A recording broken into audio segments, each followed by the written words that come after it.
think we should just, you know, suck it up, Sarah, and just say, OK, we're going to pay 40 billion euros or whatever? Should we name a figure? Well, I've no idea what the proper figure should be, and I obviously don't want taxpayers to have to pay a single penny more than they should. But I think what Barnier is asking for is agreement on how to calculate the bill. You know, what elements should be part of the bill from which the figure will eventually flow. Well, that's fine, Sarah. That's fine, Sarah.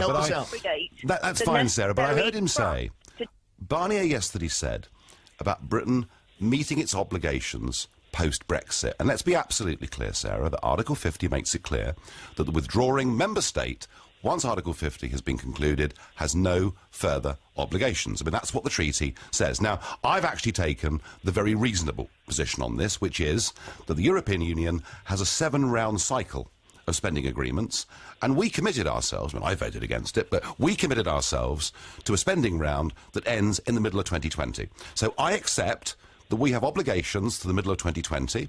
I accept there is an ongoing pension commitment for about 20,000 people who've worked for the European Commission. Including you. Or been MEP. Including you and me, including Peter Mandelson and all sorts of people. And us as well, yes. Why should you get that pension? Yeah, well, hang on a second. Now, that is the full extent of our obligations. There is nothing more than that. Against that,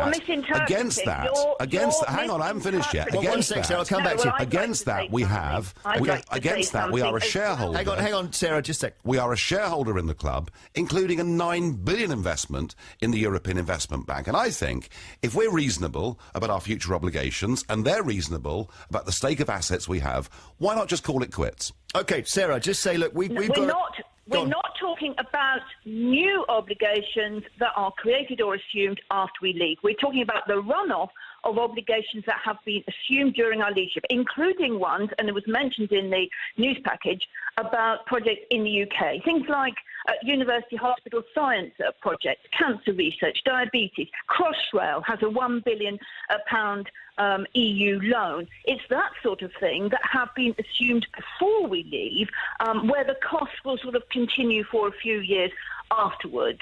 And that's what we're talking about. No one's talking about new financial obligations after we leave, unless our transition and future relationship, as the government has indicated but refuses to spell out the detail, might imply buying sort of participation in things like that's it, though. Research programs. Now, surely just looking at this from a long way away, Nigel Farage, my impression is we're being asked to pay a membership to stay in a club. Is that not what it's about? I think that's perhaps a position that the UK government was considering, that maybe if we have a transitional deal beyond the end of March 2019, we pay a contribution for that. And I would remind everybody, I'd remind David Davis and Sarah Ludford, we voted to leave. We didn't vote for transitional arrangements. We didn't vote for ongoing financial commitments. And I think people are underestimating just how angry the British public will be if we're expected to pay any money at all beyond the middle of 2020. And just, can you put a figure on it?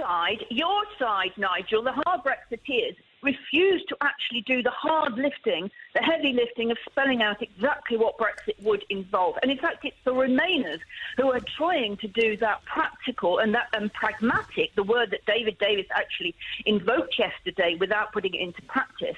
The practical work there's so many issues that need to be discussed and tied down. And you lot, the hard Brexiteers, because you're quite happy just to crash off a cliff. Oh, no, Sarah, I'm not a hard Brexiteer. And leaving it to the Remainers. I'm not a hard Brexiteer, Sarah. I'm a democratic Brexiteer. Do sensible negotiations with a rational outcome. OK, stop trying to change the debate. All of this hard Brexit, soft Brexit is an attempt. Hang on. Choice, let Sarah finish. Giving people the final choice between whatever a Brexit deal the government can come up with and remaining in the EU. Okay. It's voters who should decide our future. Come on, the truth of it is the Liberal Democrats don't want us to leave the European Union and will do whatever they can to try and keep us in. We voted to leave, and you know something? Every single major spokesman and woman on the Remain side and the Leave side made it clear that if we vote to leave, we are leaving the single market, we are leaving the customs union, and that is not hard Brexit, that is democratic Brexit. It's what we voted for, and the people will demand it. But what if they say, Nigel Farage, look, in order for you to have tariff-free or low-tariff trade with the EU, you've got to pay £10 billion a year. Let's say. Do you know something?